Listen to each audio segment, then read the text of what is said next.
Hello दोस्तों, Pankaj Kumar right YouTube channel में आप सभी का स्वागत है। दोस्तों आज की इस वीडियो में हम मारुति सुजुकी जो सीटी एग्जाम हुआ था उसका इंटरव्यू कैसे दें उसके बारे में कुछ इंपॉर्टेंट गाइडलाइन है उनको कवर करेंगे। तो अगर आपका नाम लिस्ट में है, अगर आपका नाम कोई भी लिस्ट में आया है, अगर आपका 10 मार्च को या फिर 11 मार्च को आपका इंटरव्यू है तो आपके लिए ये वीडियो काफ़ी ज़्यादा हेल्पफुल रहने वाली है। तो चलिए, वीडियो बहुत लंबी होने वाली है तो ज़्यादा समय वेस्ट ना करते हैं, स्टार्टिंग करते हैं। तो सबसे पहले तो आपको इंटरव्यू में ध्यान रखना है, आपको अपना जो सेंस है, ड्रेसिंग सेंस है या फिर जो भी आपका, वो सारी चीज़ें कवर करनी पड़ेंगी। पहले तो वो अच्छे से करनी पड़ेंगी। तो उसमें तो सबसे पहले आपकी जो ड्रेस है वो फॉर्मल होनी चाहिए, आपको ध्यान रखनी है। ड्रेस फॉर्मल होनी चाहिए और सिंपल आपको डार्क पैंट पैंट जो आपका होता है डार्क पैंट पहननी है। ऐसा नहीं है कि आप रंग बिरंगे कपड़े पहन के चले जाएं तो वो काफ़ी जो कि इनअट्रैक्टिव लगते हैं, और भड़कीले रंग आपको बिल्कुल नहीं पहनने हैं। और जो आपकी शर्ट होनी चाहिए, शर्ट आपको लाइट रखनी है, लाइट कलर में आपको शर्ट शर्ट रखनी है। तो ये आपको ध्यान रखना है। ये एक ड्रेसिंग सेंस है। आपको अच्छे से अपनी बेल्ट वेल्ट और जूते आपको क्लीन कर लेना है। जूते आपको जो कि नोक वाले नहीं पहनने, जिसमें ज़्यादा नोक होती है, लंबी नोक वाले नहीं पहनने हैं, ठीक है। उसके बाद आपके नाखून कटे हुए होने चाहिए, बाल कटे हुए होने चाहिए। ये सारी चीज़ें आपको ध्यान रखनी है, बेशक एकदम प्रॉपर हाइजीन के साथ जाना है। उसके बाद दोस्तों वहाँ पे जब इंटरव्यू के लिए आपको बुलाया जाएगा अंदर, तो आपको सबसे पहले तो वो, जहाँ इंटरव्यू आपके 2 बार होता है, मैं बता दूँ, इंटरव्यू फर्स्ट और 2 बार इंटरव्यू होगा। इंटरव्यू फर्स्ट और सेकंड। तो पहले तो आपको फर्स्ट में बुलाया जाएगा। तो फर्स्ट में बुलाने के बाद वह आपको अंदर आने के लिए बोलेंगे। जब आप अंदर जाते हैं तो सीधा ही ना बैठ जाएं, सीधा टेबल कुर्सी पे, यहाँ पर वहाँ पे जो भी कुर्सी रखी हुई है उस पर नहीं बैठना है। उस पर जब तक वह नहीं बोलते हैं बैठने के लिए, जैसे प्लीज शट डाउन या फिर आपका नाम ले सकते हैं, राकेश प्लीज शट डाउन, ऐसे करके वो आपसे बोलेंगे, तभी आपको उसमें बैठना है। बैठने के बाद आपको वहाँ पे बिल्कुल घबराना नहीं है, बिल्कुल कोई भी टेंशन लेने की बात नहीं है। और आपसे जो भी सवाल पूछें, इजी इजी सवाल पूछे जाएंगे। तो सबसे पहला उनका क्वेश्चन रहेगा, यहाँ पे लिख देता हूँ, आपको ध्यान रखना है। सबसे पहले वह आपसे आपके बारे में पूछेंगे, अबाउट यू। तो अबाउट यू में आपको सबसे पहले क्या स्टार्ट करना है, आपको सबसे पहले अपना एड्रेस से स्टार्ट करना है। आपको नाम बताने की ज़रूरत नहीं है, क्योंकि उनको सारी चीज़ें पता है आपके बारे में, लेकिन वो आपका एक जो होता है, आपका कॉन्फिडेंस कितना है, कॉन्फिडेंस लेवल को चेक करेंगे। वहाँ पे 3 तरह के होते हैं। एक साइको का भी होता है, तो वह साइकोलॉजी वाला आपको चेक करेगा। तो आप जब भी कोई किसी का रिप्लाई दें, जैसे वहाँ पे 3 मेंबर हैं, तो अगर बीच वाले आपसे कोई भी सवाल पूछते हैं तो बीच वाले के साथ इन दोनों की तरफ भी देखते रहिए धीरे धीरे, ठीक है। उनके थोड़ा थोड़ा देखते रहिए उनकी तरफ भी, ताकि उनको ये ना लगे कि सिर्फ आप इन्हीं से बात कर रहे हैं, ठीक है। तो पहले तो आपको अपने एड्रेस के बारे में बताना है, एड्रेस प्रॉपर बताना है। पहले अपने गांव का नाम, विलेज का नाम, उसके बाद में डिस्ट्रिक्ट, पोस्ट ऑफिस जो पड़ता है आपको बिल्कुल सीरियल वाइज में बताना है। उसके बाद में आपको अपना स्टेट और पिन कोड, ये सारी चीज़ें, पिन कोड ज़रूरी नहीं है लेकिन आप स्टेट बता सकते हैं, ठीक है। उसके बाद वह आपसे आपकी फैमिली के बारे में आपको बताना है। वो नहीं पूछेंगे, आपको बताना है। वह अगर पूछेंगे तो बाद में क्वेश्चन करेंगे, लेकिन जब आप अब आपने अबाउट यू बताएं तो फैमिली के बारे में ज़रूर बताएं, ठीक है। फैमिली के बारे में बताने के बाद आप अपनी एजुकेशन बता सकते हैं कि मैंने अपना 10वीं कहाँ से किया था, आईटीआई कहाँ से किया था, और 12th किया है तो 12th किया है, ग्रेजुएशन किया है तो उसके बारे में बताना है। तो ये सारी चीज़ें आपको प्रॉपर वे में बता देनी है, कौन से ईयर में किया था, ये सारी चीज़ें आपको अपनी एकदम, आप एक बार रट के जानी है वहाँ से, यहाँ से घर से आपको रट के जानी, क्योंकि वहाँ पे ओवर कॉन्फिडेंस हो जाते हैं तो चीज़ें एकदम फंबल होने लगते हैं, भूल जाते हैं, बीच में अटक जाते हैं। तो ये चीज़ें आप एकदम प्रिपेयर कर लेना, ठीक है। अभी 3 दिन है, काफ़ी टाइम है आपके पास, ठीक है। और सब उसके बाद बताना है आपको मारुति ज्वाइनिंग। तो मारुति ज्वाइनिंग के बारे में दोस्तों कुछ इंपॉर्टेंट टॉपिक हैं जो यूनियन से पूछे जाते हैं, या फिर और भी बहुत सारे जो क्वेश्चन पूछे जाते हैं, वो सभी वीडियो में कवर करें। तो वीडियो को लास्ट तक जरूर देखना। और अगर आप नए हैं, आपको वीडियो पसंद आती है, तो वीडियो को लाइक कर देना और चैनल को भी सब्सक्राइब कर देना, ठीक है। तो आपको मारुति ज्वाइनिंग के बारे में बताना है। आपने टी डब्ल्यू किया है तो टी डब्ल्यू के बारे में, टी डब्ल्यू 1 कब किया था, टी डब्ल्यू 2 कब किया था, और सी डब्ल्यू किया तो सी डब्ल्यू के बारे में। या फिर अगर आप एम एस टी ए वाले हैं तो आपको सारी अपनी बता देनी है, मैंने कब M S T A join किया था और कब अप्रेंटिस किया था, ये सारी चीज़ें आपको खुद से बता देनी है। उसके बाद आपको वर्क प्रोफाइल, ये एकदम बेसिक पॉइंट है और होना चाहिए, क्योंकि वर्क प्रोफाइल आपको बताना ही बताना है। क्योंकि यहाँ आपने मारुति में पहले काम किया होगा, तो जो काम किया है वहाँ पे वह क्या काम किया है, कौन सी लाइन पर क्या काम किया है, कौन से डिपार्टमेंट में काम किया है, तो ये सारी चीज़ें आपको बता देनी है, ठीक है। तो ये सारी चीज़ आपको ध्यान रखनी है। ये कुछ पॉइंट हैं जो आपको वहाँ पे बेसिक स्टार्टिंग में ध्यान रखने हैं। स्टार्टिंग यहीं से होती है, उसके बाद ज़्यादा टेंशन लेने की ज़रूरत नहीं है। उसके बाद जो होगा वो मैं आपको बताने वाला हूँ। उसके बाद जो होगा उसके बारे में क्वेश्चन मैं आपको अभी करवाने वाला हूँ, तो वीडियो में बने रहिए। ठीक है, अब नेक्स्ट बढ़ते हैं। 1 मिनट।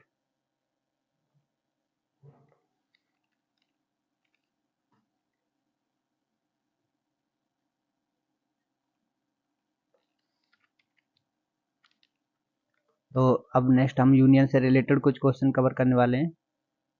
ठीक है, तो उनको आपको ध्यान रखना। यूनियन से भी काफ़ी क्वेश्चन पूछे जाते हैं, तो यूनियन से जब आपके क्वेश्चन पूछे जाएंगे तो आपको एक चीज़ का ध्यान रखना है। जब यूनियन से क्वेश्चन क्वेश्चन पूछे जाएं तो आपको वहाँ पे जो बिल्कुल राइट, जो कि जेन्युइन आंसर है वही उसमें देना है। मतलब अपनी तरफ से कुछ भी बढ़ा चढ़ा के बना के नहीं बोलना है। तो वो आपसे कैसे पूछेंगे, तो ये मैं आपको पहले बता देता हूँ। सबसे पहले वे पूछेंगे कि यूनियन के बारे में आप क्या जानते हैं।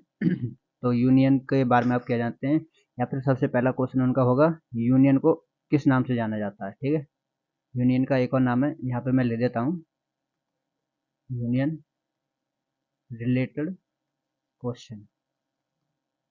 तो जब सबसे पहला होता है कि यूनियन को मुकू भी बोला जाता है। आपको ध्यान रखना, यूनियन का जो अदर नेम है उसे मुकू भी बोला जाता है।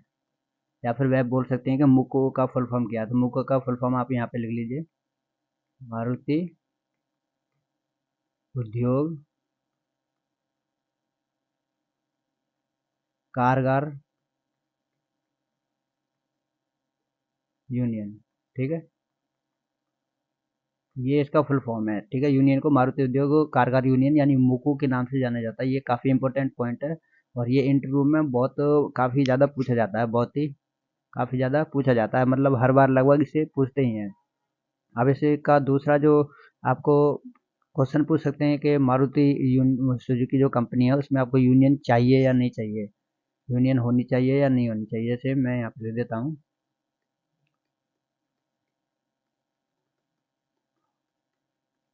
तो इसमें आप अपनी राय बता सकते हैं कि होनी चाहिए या क्यों नहीं होनी चाहिए।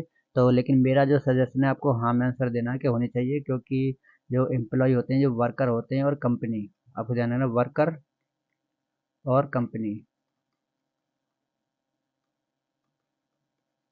के कल्याण के लिए, किस चीज़ के लिए, कल्याण के लिए यूनियन होनी चाहिए। ठीक है, तो यूनियन का होना एक अच्छी चीज़ है, जिससे एक सारी जो सुविधाएं हैं एक एम्प्लॉय की वह सारी चीज़ें मिल पाती हैं और कंपनी का भी कल्याण होता है। तो नेक्स्ट वो क्वेश्चन आपसे पूछ सकते हैं कि यूनियन को, यूनियन जो होती है या फिर किसी को जानते हो वहाँ पे, यूनियन से, यूनियन में किसी पर्सन को, ऐसे पूछ सकते हैं यूनियन में किसी पर्सन को किसी व्यक्ति को जानते हैं या नहीं जानते हैं। तो अगर आप जानते हैं, मतलब आप बेसिकली बहुत अच्छे से जानते हैं, तो आपको उसका हाँ में आंसर नहीं देना है। आपको सिंपल बता देना है कि हाँ मैं उन व्यक्ति को जानता हूँ कि वे वो हमारी लाइन पे आते थे और हमसे कुछ क्वेश्चन करते थे कि सब सही है या नहीं है, ऐसे करके। तो आप बस उनको इस तरीके से जानते हो, उनका नाम नहीं पता है, ऐसे करके आपको बता देना है। अच्छे से डिटेल में नहीं बता देना है। ठीक है, ध्यान रखना है। और अगली समस्या है कि जो सॉरी अगली जो क्वेश्चन है जो वह है, अगर आपको कुछ समस्या है तो किसको बताएंगे। अगर कोई समस्या हो जाती है, आपको लाइन पर कोई समस्या है तो किसको बताएंगे। तो कई लोग इसमें गड़बड़ी कर देते हैं कि वो सीधे यूनियन का नाम ले देते हैं, लेकिन यूनियन में नहीं बताना है, सीधा यूनियन में नहीं जाते हैं, क्योंकि यूनियन एक थर्ड पार्टी है। थर्ड पार्टी से पहले आपके पास सुपरवाइजर है। तो सबसे पहले तो आप अपनी समस्या को किसे बताएंगे, सुपरवाइजर को। ठीक है, सुपरवाइजर। उसके बाद में सुपरवाइजर के बाद में आपका लाइन इंचार्ज भी होते हैं। अगर सुपरवाइजर आपकी सुनवाई नहीं करता है तो लाइन इंचार्ज है, उनको भी बता देना। अगर वो भी नहीं करते हैं तो फिर डीपीएम को, यहाँ पे ले देता हूँ मैं, डीपीएम को आपको इन्फॉर्म कर लेना। अगर इनमें से कोई नहीं करे तब आप यूनियन के पास जा सकते हैं, लेकिन आपको कोई छोटी समस्या है तब यूनियन के पास नहीं जाना है। ओनली सिर्फ आपकी बड़ी समस्या हो, कोई जो आपकी इम्पोर्टेंट समस्या हो, जो महत्वपूर्ण हो, ऐसी जिसे सॉल्व करना ज़्यादा ज़रूरी हो। लेकिन अगर ऐसा नहीं है, कोई छोटी छोटी समस्याएं अगर सुपरवाइजर मना कर देता है तो आपको यूनियन के पास जाना है। नहीं, यूनियन के पास ऐसे नहीं जाना। आपकी कोई बड़ी समस्या है, आपके जो अधिकार मिले उनका उल्लंघन हो रहा है, तब आप यूनियन के पास जा सकते हैं। अगर उस केस में ये तीनों ना माने या फिर कोई भी एक्शन ना ले, ठीक है, तब आप यूनियन के पास जा सकते हैं, क्योंकि यूनियन एक थर्ड ऑप्शन है। ठीक है, तो ये आपको ध्यान रखना है। अब नेक्स्ट आपसे पूछ सकते हैं कि आपको परमानेंट कर दें तो आप यूनियन के चुनाव लड़ेंगे या नहीं, चुनाव के बारे में। जैसे आप सभी जानते हैं यूनियन में चुनाव होते हैं, जो प्रधान होता है उनके चुनाव होते हैं, तो उसके लिए पूछा गया है। तो आपको एक बार बता देना है कि आप अपनी राय दे सकते हैं। तो मेरे सुझाव से तो आप उसमें नहीं बोलेंगे कि मैं चुनाव नहीं लड़ूंगा, क्योंकि चुनाव लड़ने के लिए, दोस्तों चुनाव लड़ने के लिए उसका राजनीतिक ज्ञान होना ज़रूरी है। तो आप बोल सकते हैं कि नहीं मुझे सर इतना राजनीतिक ज्ञान नहीं है, मैं अपनी टेक्निकल लाइन में ही जानता हूँ और इसलिए मैं चुनाव नहीं लड़ूंगा। ठीक है। अगर राजनीतिक ज्ञान नहीं है तो मैं सुविधाएं और जो लोगों के अधिकार हैं राजनीतिक तौर पर सॉल्व नहीं कर पाऊंगा अच्छे से, इसलिए मैं चुनाव नहीं लड़ना चाहता। तो मेरे ख्याल से ये कहना ज़्यादा अच्छा रहेगा। लेकिन अगर आप हाँ कहते हैं तो आप अपने हिसाब से बोल सकते हैं। ठीक है। लेकिन आपको सारे जवाब कॉन्फिडेंशियल देना है, कॉन्फिडेंशियल देना है आपको, बिल्कुल भी झिझक नहीं करनी है। चाहे वो किस तरीके भी का भी क्वेश्चन पूछें, वही यही देखेंगे कि बंदा कितना झिझक रहा है, कितना स्मूथली आंसर दे रहा है। ठीक है। तो नेक्स्ट क्वेश्चन है, आपको पता कैसे चला कंपनी के बारे में। जब आप मारुति सुजुकी ज्वाइन करते हैं तो आपको किसी ने बताया तो होगा, पता कैसे चला ये क्वेश्चन पूछते ही पूछते हैं। तो आपको बता देना है, जो भी जेन्युइन चीज़ है उससे बता देना कि मुझे वेबसाइट से पता चला, या फिर यूट्यूब से पता पता चला, यूट्यूब पे वीडियो देखा था, या फिर मैंने एडवर्टाइजमेंट देखा था। जैसे कैंपस प्लेसमेंट होते हैं तो वहाँ पे एडवर्टाइजमेंट हम लगाते हैं, सॉरी कंपनी लगाती है, तो वहाँ से आपको पता लगा। या फिर किसी व्यक्ति ने आपको बताया तो आपको जो नॉर्मली जो जो रियल है वह बता देना, क्योंकि रियल बोलने में आप बिल्कुल भी नहीं झिझकेंगे। ठीक है। और नेक्स्ट है अगला, तो जो पूछ सकते हैं, अगर पूछेंगे तो वह ये पूछ सकते हैं कि परमानेंट होने का कंपनी को क्या फ़ायदा है। अगर आपको परमानेंट करें तो कंपनी का क्या फ़ायदा होगा। यह क्वेश्चन जनरली हर इंटरव्यू में पूछा जाता है, कंपनी का क्या फ़ायदा होगा अगर आपको परमानेंट कर दिया जाए, या फिर आप किस तरीके से मदद कर सकते हैं कंपनी को सुधार करने के लिए, उसे बेहतर बनाने के लिए। तो इसमें एक चीज़ ध्यान रखनी है, जब आप किसी ये क्वेश्चन पूछा जाए तो आपको सिंपल एक जवाब देना है कि यदि मैं कंपनी ज्वाइन करता हूँ तो मेरे अंदर ये खूबी है कि मैं कंपनी में मैं ये सुधार कर सकता हूँ। आप कोई भी सुधार के बारे में बता सकते हैं, ज़रूरी नहीं है वह सुधार बड़ा हो, छोटा सुधार हो चलेगा, लेकिन आपको जेनुअनली बताना है। ठीक है। तो कंपनी में मैं ये सुधार कर सकता हूँ और इस तरीके से कंपनी के लिए काफ़ी हेल्पफुल रहूँगा। और और ये एक और चीज़ आपको ध्यान रखनी है, जब आप कंपनी के फ़ायदे के बारे में बताएं तो आपको ये भी बता सकते हैं कि कंपनी का हम इस तरीके से एडवर्टाइजमेंट कर सकते हैं, या फिर इस तरीके से इसकी सेल बढ़ा सकते हैं। ऐसे कुछ पॉइंट बता दीजिए, एक या दो पॉइंट बता दीजिए, उसी में आपका काम हो जाएगा। ठीक है। तो ये आपको बताना है ना, जैसे मैं यहाँ पे लिख देता हूँ एडवर्टाइजमेंट, कि कंपनी को हम प्रचार कैसे कर सकते हैं, ज़्यादा से ज़्यादा सेल कैसे कर सकते हैं। ठीक है। जैसे टीवी पे, यूट्यूब पे, या फिर अदर सोशल मीडिया ऐप हैं, ट्विटर पे, इन पे आप बता सकते हैं कैसे हम एडवर्टाइजमेंट करके और बढ़ावा दे सकते हैं कंपनी की सेल को। उसके बाद कंपनी में आप काइजन कैसे कर सकते हैं, या फिर सुधार कैसे कर सकते हैं, ये इसमें बता देना है। ठीक है। बस सिंपल इतना ही बता देना है, इसके बाद ज़्यादा बताने की ज़रूरत नहीं है। और इसके अलावा कुछ क्वेश्चन है, जो इम्पोर्टेंट क्वेश्चन है वो मैंने इसमें कवर करे हैं, और उसके बारे में आपको पहले बता देना है। अगर उनसे क्वेश्चन पूछे जाएंगे तो मैंने जो वीडियोज़ बनाई हैं हमारी, मैंने नीचे प्लेलिस्ट का लिंक दिया हुआ है। ठीक है। प्लेलिस्ट का लिंक डिस्क्रिप्शन में दिया हुआ है, वहाँ से सारी वीडियो देख लेना। आपको ये नहीं देखना है कि मैं वीडियो देख चुका हूँ या मुझे सारी नॉलेज है, तो ये आपको ध्यान रखने नहीं रखना है। ये आपका वहम हो सकता है कि आपको नॉलेज है, लेकिन आप जब इंटरव्यूअर के सामने जाएंगे तो आपकी सारी नॉलेज पानी में मिल जाएगी। तो इसलिए एक बार ज़रूर देखना सारी वीडियो, ज़्यादा नहीं है, 10 12 लेक्चर हैं, उनमें मैंने काफ़ी डिटेल में भी बताए हैं। और जिस टॉपिक से क्वेश्चन पूछे जाते हैं इंटरव्यू में, वो क्वेश्चन भी उसमें मैंने कवर करे हैं, मैंने स्टार लगाए हैं। ठीक है। स्टार भी लगवाए हैं, कौन सा ज़्यादा इंपॉर्टेंट है, किस तरीके से पूछा जाता है, कौन सी लैंग्वेज में पूछा जाता है, तो ये मैंने उसमें कवर करा है, तो ये आपको ध्यान रखना है। ठीक है। जैसे बहुत सारे टॉपिक हैं, आप किसी में भी जा सकते हैं। अब उसके बाद अगर आपका इंटरव्यू फर्स्ट हो जाता है, अब आपको एक चीज़ ध्यान रखना है, इंटरव्यू फर्स्ट में जब आपसे सवाल पूछे, ये सारी चीज़ें कंप्लीट होने के बाद आपको साइकोलॉजी के कुछ साइकोमेट्री जो होता है, आपको पता होगा साइकोमेट्री से बहुत क्वेश्चन पूछे जाते हैं, बहुत ही ज़्यादा ध्यान रखा जाता है। आपको साइकोमेट्री से जो पूछे जाएंगे वह किसी भी तरीके हो सकते हैं। वह आपको सिर्फ आपका साइकोमेट्री मतलब आपका दिमाग चेक करेंगे, आप कितना नॉलेज रखते हैं, कितना आप सोच सकते हैं, आपकी क्षमता क्या है, तो ये साइकोमेट्री में पूछे जाएंगे। साइकोमेट्री की ज़्यादातर मैडम बैठी रहती हैं, तो वह आपसे क्वेश्चन पूछेंगे। ठीक है, इंटरव्यू फर्स्ट की बात बता रहा हूँ अभी। सेकंड में तो पूछना ही है, सेकंड में तो कंफर्म है, साइकोमेट्री जरूर पूछेंगे, लेकिन फर्स्ट में आपको ये सब ध्यान रखना है। अब वह आपसे कुछ, आपको एक चीज ध्यान रखना, वह जोक भी सुना सकते हैं किसी, मतलब कोई ऐसी बातें कर सकते हैं जिसपे आपको हंसी आ जाए जोर से, या फिर उनको वो आपस में हंस सकते हैं। तो एक चीज में आपको ध्यान रखना है, कोई भी जोक सुनाए या फिर कोई भी ऐसी बात वो करें, तो आपको सिंपल हल्का सा स्माइल देना है। ठीक है, प्रॉपर बैठे हुए बस आपको सिंपल स्माइल देना, आपको ये नहीं दाँत दाँत फाड़ के हंसना है। सारा इंटरव्यू खराब हो जाएगा, सारी मेहनत पे पानी फिर जाएगा, जो भी एग्जाम निकाला सब खराब हो जाएगा। तो आपको सिंपल स्माइल देना है। ठीक है, तो ये चीज़ें वो आपकी चेक करते हैं, आपकी जो एक्सप्रेशन है, साइकोलॉजी वाले एक्सप्रेशन को चेक करेंगे कि आप किस तरीके से बात करते हैं, किस ढंग में बात करते हैं, आप हाथों पैरों को किस तरीके से बिहेव बिहेव में ला रहे हैं अपने, किस तरीके। बहुत लोगों की आदत होती है कि बैठे बैठे आप पैरों को हिलाते हैं या फिर हाथों को हिलाते रहेंगे, चलाते रहेंगे, नहीं। आपको जो बात बता रहे हैं उस बातों के अकॉर्डिंग ही हाथों को हिलाना है, पैरों को तो हिलाना नहीं है, बैठे रहना है। ठीक है, तो ये चीज़ें ध्यान रखनी। अब कुछ वे आपसे बेसिकली क्वेश्चन भी पूछ सकते हैं, जैसे पूछ सकते हैं कि आपकी फैमिली मेम्बर में कोई ड्रिंक करता है तो क्या आप भी ड्रिंक करेंगे, तो ये चीज़ें पूछ सकता है। ठीक है, तो क्या आपको पसंद है या नहीं है, ये सारी चीज़ें इसमें पूछ सकता है। तो इसमें आप नहीं का आंसर दें, क्योंकि ड्रिंक करने वाली कंपनी वैसी पसंद नहीं करते, पता होगा सभी को। तो ये साइकोमेट्री के क्वेश्चन है, वे आपका सिर्फ नॉलेज और आपका माइंड चेक करेंगे, माइंड सेट कैसा है। ठीक है, अब सारी चीज़ें मैंने लगभग कवर करा दी हैं कि कैसे कैसे क्या होता है इंटरव्यू में। अब एक चीज़ और मैं बता दूं, जब आप इंटरव्यू फर्स्ट कर लेते हैं, इंटरव्यू फर्स्ट आपका कंप्लीट हो जाता है, तो आपको अगर वह सिलेक्टेड करते हैं तो वह आपसे कुछ नहीं कहेंगे, या फिर कहेंगे simple thank you, simple thank you कहेंगे, या फिर ओके कह के आपको बाहर बाहर कर देंगे, बाहर निकाल देंगे। या फिर अगर आप फेल हो जाते हैं तो वह आपको सॉरी बोल देंगे तुरंत ही।